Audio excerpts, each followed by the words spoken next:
Pétillon, bonjour. Bonjour.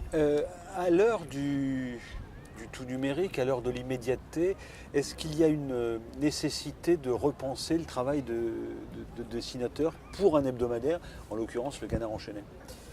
En fait, la question serait plutôt, si on fait des dessins sur Internet, est-ce qu'il faut repenser le travail des dessinateurs? Par exemple. Le Canard enchaîné n'est pas sur... Enfin, Il y a la une. Mais en fait, au Canard, on travaille comme on a toujours travaillé, je pense, depuis 1914. Ça fait bientôt 100 ans. C'est-à-dire que les dessinateurs réagissent de façon très subjective, comme font toujours les dessinateurs, mais en s'appuyant sur le travail des journalistes. Et au Canard, il y a une volonté de vérification des faits quand même. Donc, traditionnelle, en principe, le Canard ne diffuse une information que lorsqu'il y a 3 sources différentes. Et donc, quand il y a une info qui tombe, évidemment, la tentation d'un dessinateur, surtout quand évidemment on est tous, comme tous les journalistes, on est tous un peu stressés par l'heure de bouclage, etc. Donc c'est la tentation de réagir un peu vite à des faits qui ne sont pas nécessairement vérifiés, très bordés, quoi. Et heureusement, le Canard est là. Quand j'ai des doutes de ce genre, quand une information tombe le lundi, par exemple, puisque c'est le lundi qu'on boucle, donc j'ai toujours la possibilité de vérifier auprès du Canard si c'est solide ou pas. Mais par contre, les gens qui travaillent sur Internet, je ne suis pas sûr qu'ils aient cette possibilité-là. On voit sur Internet des dessins qui me paraissent parfois assez hâtifs, quoi. Il y a des choses qui sont un peu prématurées. Est-ce qu'il y a une tentation d'aller plus vite que la musique? La Toujours. musique de la vérification? Toujours. Y compris chez vous? C'est une tentation inhérente au journalisme, hein, nécessairement pour le scoop, etc. Le dessin un peu rapide aussi, le premier dessinateur à réagir, évidemment, ça joue. Hein. Mais c'est un jeu dangereux, évidemment. Un jeu dangereux, il vaut mieux s'assurer que les faits soient vérifiés, quoi.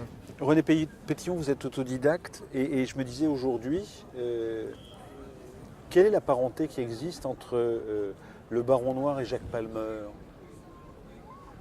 Comment est-ce que ces deux héros ont évolué et que disent-ils l'un de l'autre? Ou pas d'ailleurs, parce que peut-être qu'ils... Oui, je ne sais pas s'ils auraient un dialogue très, très fructueux. En fait, ce sont deux personnalités extrêmement opposées. Le Baron Noir, c'est un prédateur, parfaitement cynique, manipulateur, etc. Palmer, c'est le contraire. Hein, Le Baron Noir, c'est un politique, par exemple. C'est un politique, cela dit, il y a des politiques qui sont manipulés aussi. Oui. Des manipulateurs et des manipulés dans tous les milieux. Mais Palmer serait plutôt du genre manipulable. C'est un naïf, il ne doit pas venir les coups. Donc on voit très bien en cas de dialogue entre le Baron Noir et Palmer, qui regarde les mots, j'ai l'impression que Palmer pèserait pas lourd.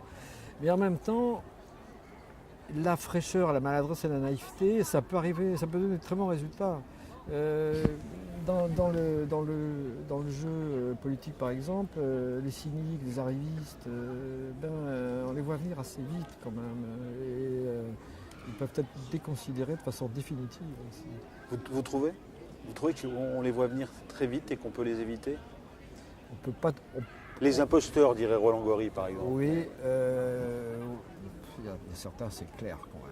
Certains c'est clair, pas tout de suite, mais au bout d'un moment ils sont cramés, quoi. Jack Palmer s'intéresse à la Corse, Jack Palmer s'intéresse à la fiscalité. Est-ce que c'est facile quand on est dessin d'enquêter sur la Corse ou sur la fiscalité? Et est-ce qu'on est mieux reçu parce qu'on est qu'un dessin? On est mieux reçu. Il y a quelque chose dans le dessin qui fait passer. Je pense qu'il y a une espèce de complicité immédiate. Le dessin, ça fait appel à... Il y a quand même il y a quelque chose de l'enfance dans le dessin, quand même. Il y a une espèce de côté amical, pas trop sérieux, même quand le dessin est du domaine de la caricature assez vive. Il y a une tolérance plus grande par rapport au dessin que par rapport à l'écrit, parce que le dessin fait appel... on sait que la personne qui est traitée ou maltraitée d'ailleurs par un dessinateur sait qu'on est dans le domaine de l'exagéré. C'est admis que le dessin exagère, caricature, sur notre métier on est caricaturiste. Bon. Donc il y a cette idée de caricature qui passe assez bien et qui est finalement assez bien reçue. Qu'est-ce que vous avez regretté de ne pas caricaturer? Qu'est-ce que vous auriez... Enfin, pas... Oui, non, je pense plutôt au regret. Est-ce qu'il y a des choses que vous regrettez de ne pas avoir traitées par le trait? Je suis amené à traiter l'actu, je suis amené à traiter ce qui se présente en fait. Hein. Il est très difficile de faire l'impasse sur des grands sujets. J'aurais l'impression de me dégonfler ou de faire une faute professionnelle si je ne traite pas le sujet important de la semaine, par exemple. Donc en principe, j'évite pas, je n'ai pas de stratégie d'évitement.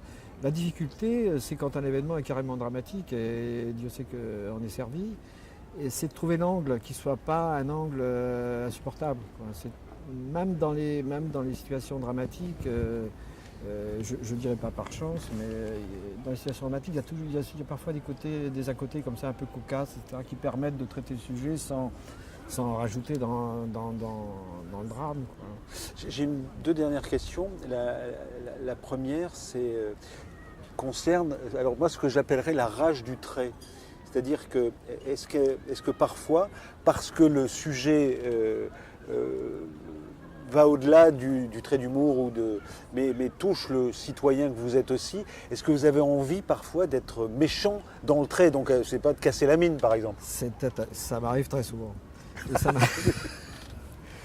Vous cassez la mine? Je casse la mine sur des personnages, je ne citerai personne, mais il y a des personnages qui me sortent littéralement par les yeux, qui sont dans le paysage depuis trop longtemps, qui à mon avis sont déconsidérés, qui sont des catastrophes pour la vie politique, pour la vie nationale d'ailleurs, qui sont toujours là. Et quand je les vois revenir, c'est pas possible, encore eux, quoi, encore eux. Et effectivement, là, j'ai tendance à piquer des rages, à appuyer, à casser la mine, comme vous dites, et je suis obligé de me calmer pour que le truc soit pas un truc trop d'une charge qui manquerait d'humour, en fait. Parce que là, mon souci, c'est de rester drôle. Combien de temps de carrière? Dans le dessin de presse, 20 ans, ça fait 20 ans que je suis au Canard, et dans la BD, j'ai commencé la BD en 72. Oui, sur le dessin de presse et sur la collaboration avec le Canard, est-ce qu'il n'y a pas un moment d'usure? Alors comme on casse la mine, c'est-à-dire à un moment, on serait trop écœuré de ce qu'on voit ou trop habitué à ce qu'on voit? Oui, ça c'est la machine à remonter l'indignation, mais ouais. Je la remonte tous les lundis. Parce que malheureusement d'ailleurs